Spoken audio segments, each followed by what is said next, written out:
So I decided to split the video into multiple parts. So the number one reason being is that the first video was so long.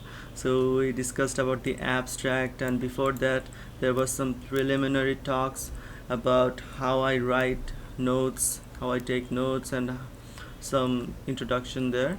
But here in this second part we will be going through the introduction section. It's a very small section, so this part will be small, and then the next part I am thinking of covering the entire literature review section, and that has 6 sections. And then part 3 will cover part 3, the primary section 3 of this article, and then maybe we'll have a fourth video, part 4, on the conclusion. And there's nothing to discuss about the references, at least in this article, in this video. So yeah, the article itself is not very big. It's about 11 pages, and the first page was just, and the first page we can say we already covered, so we have 10 more pages.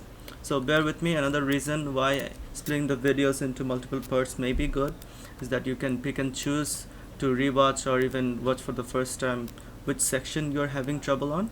But I highly recommend you check through the entire playlist. Okay, so let's get started. So in the introduction, the writers Sridhar and Sridhar start out with a quote by Hanuman. It says, "Man will attain happiness if he lives, even if it takes 100 years." So it's an optimistic take by Hanuman, India's beloved monkey god. In the ancient Indian epic Ramayana, so Hanuman, so that was the description of Hanuman, and he says to Sita, kidnapped and languishing in captivity. So Sita was kidnapped, and languishing means she was suffering in captivity, she was captured. So I don't have much knowledge about this, about Ramayana, but if you know, that's good. So in the 30 years since our critique, so this is not Hanuman or Sita speaking, these are the two writers speaking. In the 30 years since our critique of the field of SLA, as we discussed 32 years ago, they wrote an article, 1986 article, and this is Coda number 2. That was Coda number 1. So in the 30 years since our critique of the field of SLA, bridging the paradigm gap. So probably that was their main topic, or maybe even their title, I'm not sure. So that in those 30 years since then, so that appeared in this very journal of World Englishes. Most of the changes we called for, that the writers wanted, as the papers in this special issue point out, have become practically mainstream. So that means that they were visionaries, these two writers, Sridhar and Sridhar. The things that they wrote about 32 years ago, then those have actually become accepted by most people in the SLA field, in other linguistic branches. So they have those ideas have become mainstream. So they are starting out with saying that those ideas that they fought for, that they thought that they were right, they argued for, those are actually right, but still there are some problems of synergy. That's why this article is titled Bridge Half Built. It's not yet fully built. The wise Hanuman was right, as usual. So this is the connection with their arguments about SLA and World Englishes, those paradigms, those ideologies. So man will attain happiness if he lives, even if it takes 100 years. So that means that people will become happy, or people will find out the right path in time. So that was also an optimistic take by the wise Hanuman, and he was right. So in that context, Sridhar and Sridhar were also right. So they're making this analogy. The invited papers in this issue. So again, this issue is not a synonym of problem. Like the issue here is that this is the issue, this is the problem. So this issue, it does not refer to a problem. Rather, it's the issue of the journal, World Englishes, 2018.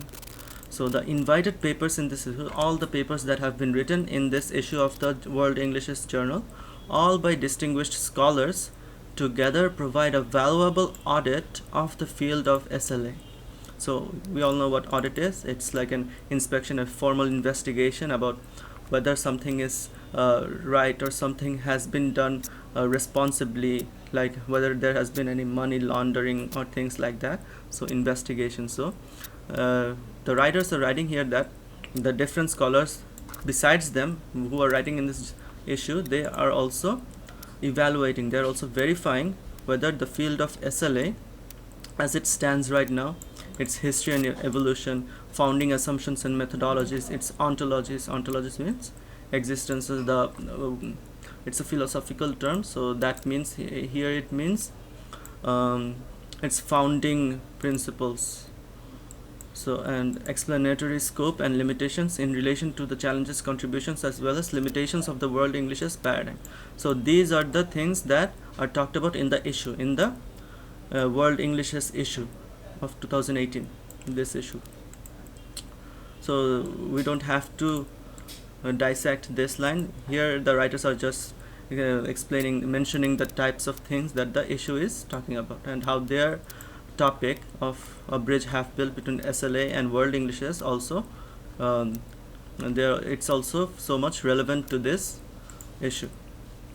So world English and SLA, between them, address many central issues of SLA. So here the issues is actually they refer to problems, okay, not journal issues.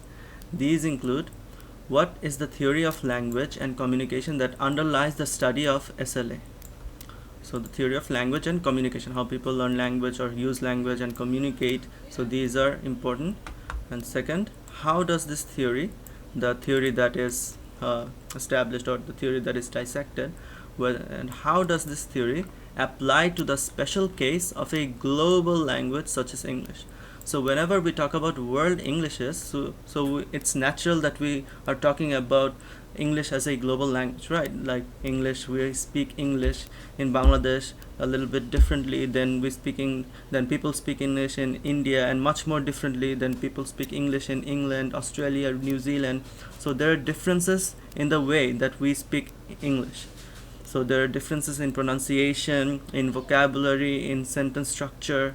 So there are a lot of differences. And world Englishes, so this field of linguistics, this branch, so this field discusses the different types of Englishes people use globally. So this is world Englishes.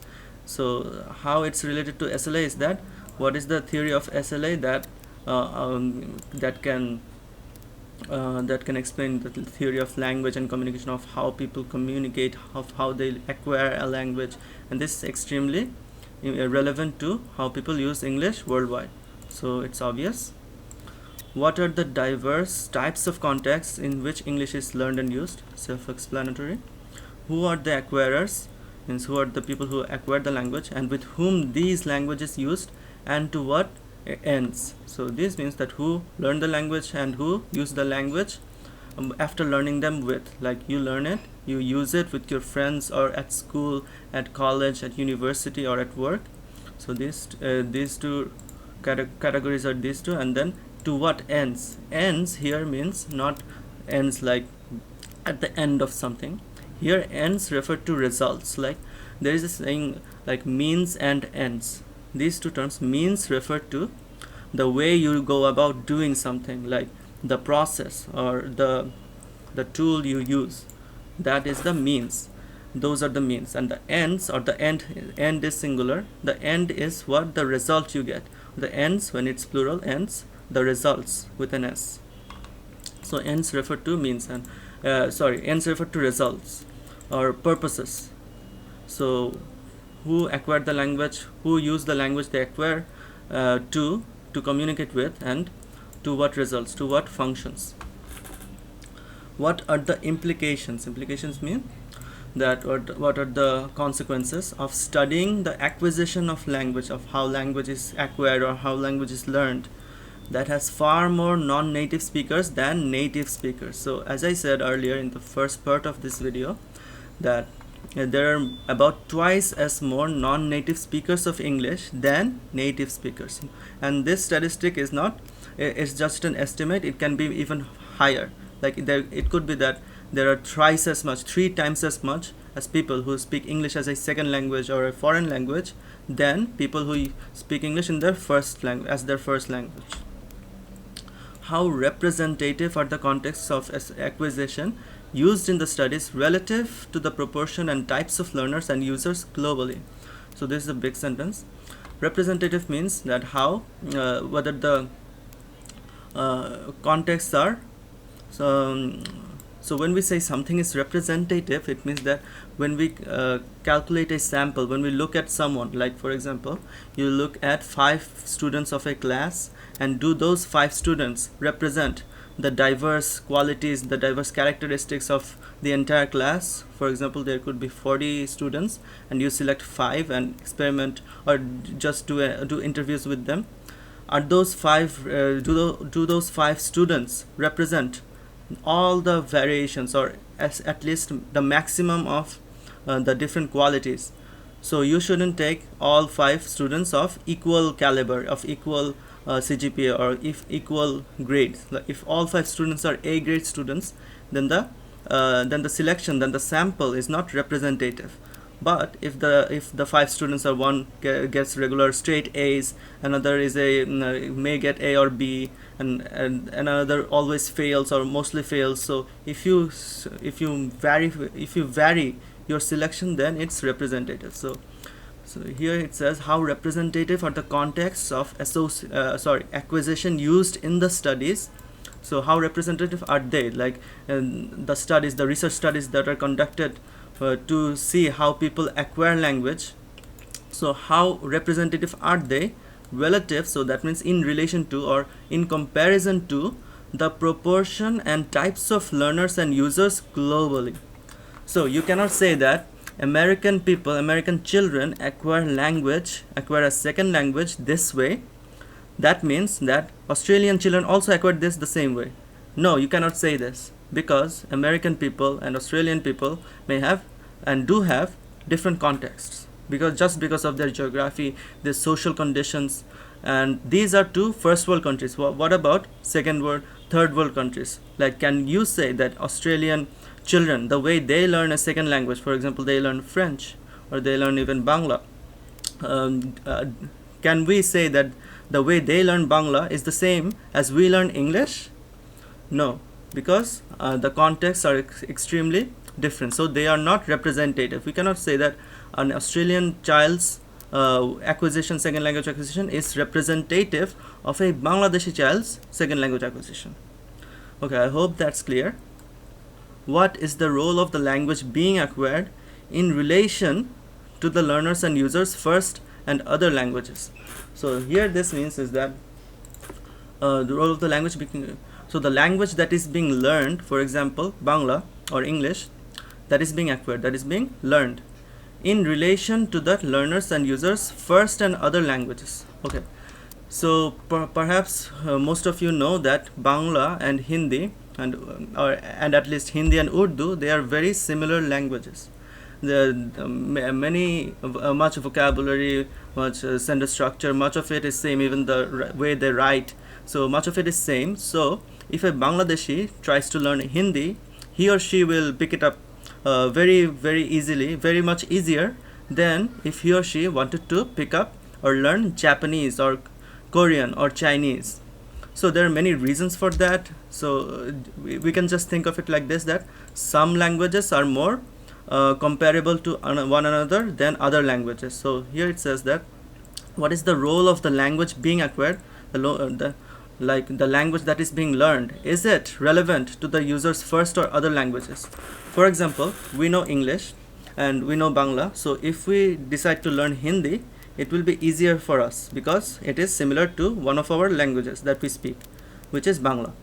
But if we wanted to learn Korean, which is I think that not similar to Bangla or English, or not much similar to it, so then we will face difficulties. So that's what is said here, that when we try to study that people how they learn a second language, we should also study what their first language and their second language were.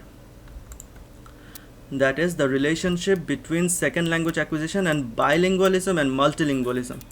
So there's another catch here, is that Bilingualism means people who know two languages, right? And multilingualism is people who know more than two, three, four, five, whatever it may be. So, people who are just bilinguals, do they learn a third language the same way as a multilingual, like a people who know five languages, like a person who knows five languages? Does that person have to exert the same amount of effort to learn a sixth language? And especially when compared with someone who knows only one language. If an American tries to learn Bangla, whereas an Indian person who knows English and Hindi, he tries to learn Bangla. So probably the Indian person will learn it much faster. One reason is that Hindi is similar to Bangla, and another reason, perhaps it's not verified whether how much impact there is, that he learned how to learn a second language, right? For example, he learned how to use English. His mother tongue was Hindi, and then he learned how to use English. And now, since he already has the knowledge of learning a second language, maybe his third language acquisition will be easier, rather than compared to an American who has never learned a second language. So in his case, in an American's case, it may be even more difficult. So how should we characterize the competence by the learner? What is the end point? What are the benchmarks? So these are echoes of the previous statements, like how can we actually know how to make some representative studies? What are the criteria of accuracy and adequacy?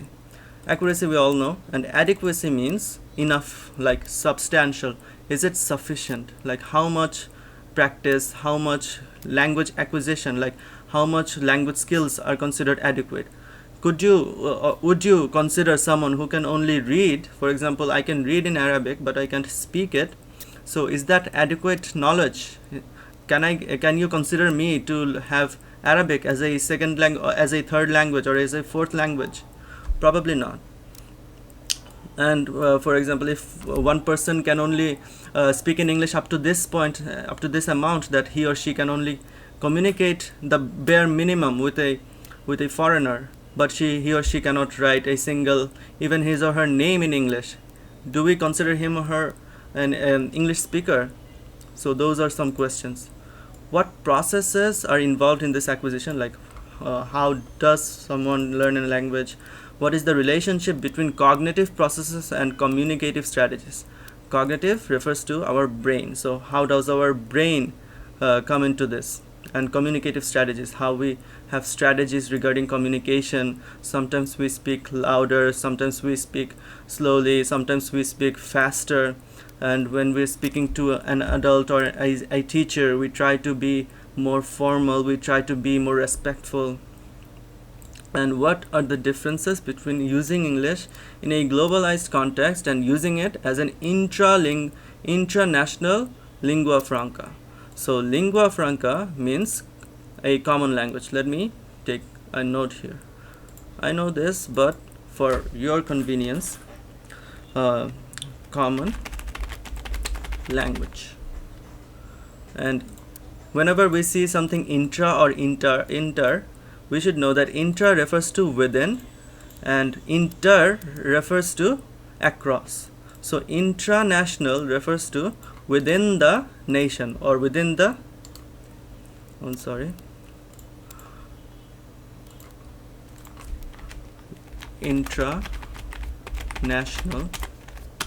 within the country. Makes sense? Whereas international means across countries, across country borders, from for example a Bangladeshi person communicating with a foreigner, with an American. So those are international conversations. What are the differences between using English in a globalized context and using it as an intranational lingua franca? So there are some difference here. Like if you learn English only to communicate with someone, with your friend or with a foreigner friend in English, so that will be for intranational, like within the country, or some other job, like a job. For that job you need to learn English. However, if you want to study it, if you want to learn English for a globalized context where you have to communicate with foreigners, perhaps you need to learn English even better, because within your community your accent won't be a problem, because the other people also, most of the other people also have a similar accent. So if you have a very thick accent, for example, Irish people have a thick, so I'm generalizing here, but Irish people and Scottish people, they have very thick English accents, but when they speak among themselves, it's not hard to comprehend, hard to understand. But if they speak in an international event, like a sporting event or the Olympics, then they will have to actually learn how to reduce their accents. So that's just one example of accent. It could be many other things like vocabulary, sentence structure. If you speak with someone of your own country and you speak it with a chaotic sentence structure, then there will probably be less problem than when you speak with a foreigner and internationally. So in short, international communication is in most cases easier than international communication. How does all this affect various aspects of teaching, from error correction to the choice of methodology to standards of intelligibility? Alright, so here it refers to about language teaching. So language teaching is also a branch of linguistics, and I am a major in English language teaching. So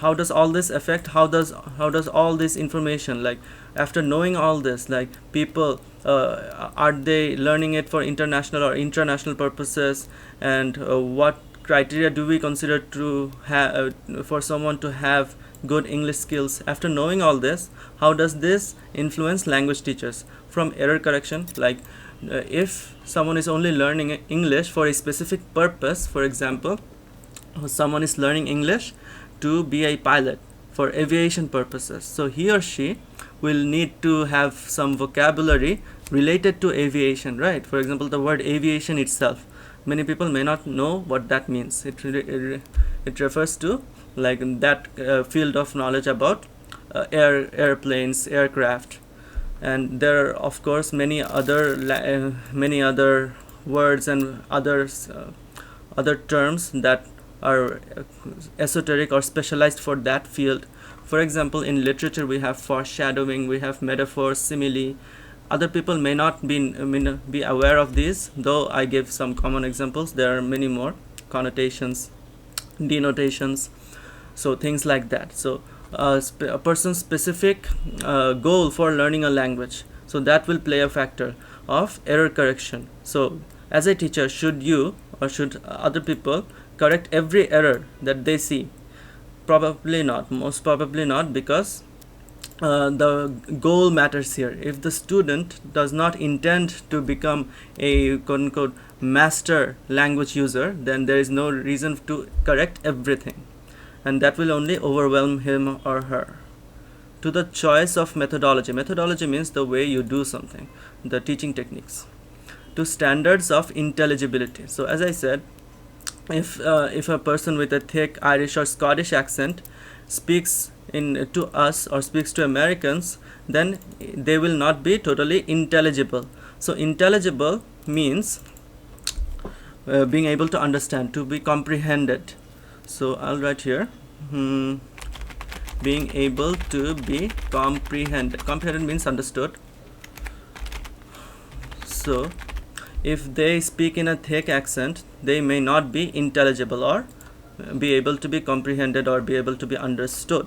So that's why if you are teaching an Irish language user, he or she is Irish, or he or she is Scottish, and you are teaching him or her English, then you should work on his or her accent. These issues concern not only SLA and World Englishes, they touch the very foundations of cognitive linguistics, which is related to brain, how we think, how our thoughts are processed, so things like that. Cognitive linguistics and applied linguistics. Applied linguistics is also my major, so this refers to how we can use linguistics, as it says applied, use linguistics in practical situations, like in language teaching, for example. And then social linguistics is when linguistics related to society, to the society through sociology. And ethnography, it's also similar, of communication, of how communication is done. Dialectology is related to dialects. And historical sociolinguistics, about a sociolinguistic branch which is more related to historical, of how things originated, of how they are now, the developmental structure, the developmental categories. Language contact, like this is also another term of which languages you are in contact with in your specific situation. For example, in Bangla, our language contact is probably Bangla, English, maybe Hindi or Urdu, and multilingualism, which we already know, as well as the applied disciplines of English studies, teaching English as a second or foreign language. So the writers are just saying that these are world Englishes is connected to all these fields. Teaching English as a second or foreign language, which is called TESOL, second language, TEFL, foreign language. English as an international language, EIL is the abbreviation, and English as a lingua franca, which we explained means common language, among others. So there are even more. Okay, so we are grateful to the editors of this special issue, Kingsley Bolton, for this opportunity to revisit this Coda. So they're just thanking some people who helped them. The papers in this issue will all provide an excellent critique of founding assumptions, methodology, scope, invitations of SLA in light of our criticisms and later developments. They acknowledge the distinctive contributions of WE and identify the points of convergence. Okay, so convergence is when things come together, and divergence is when things go apart.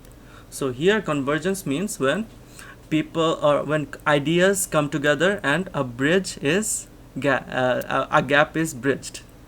So it's also related to the title.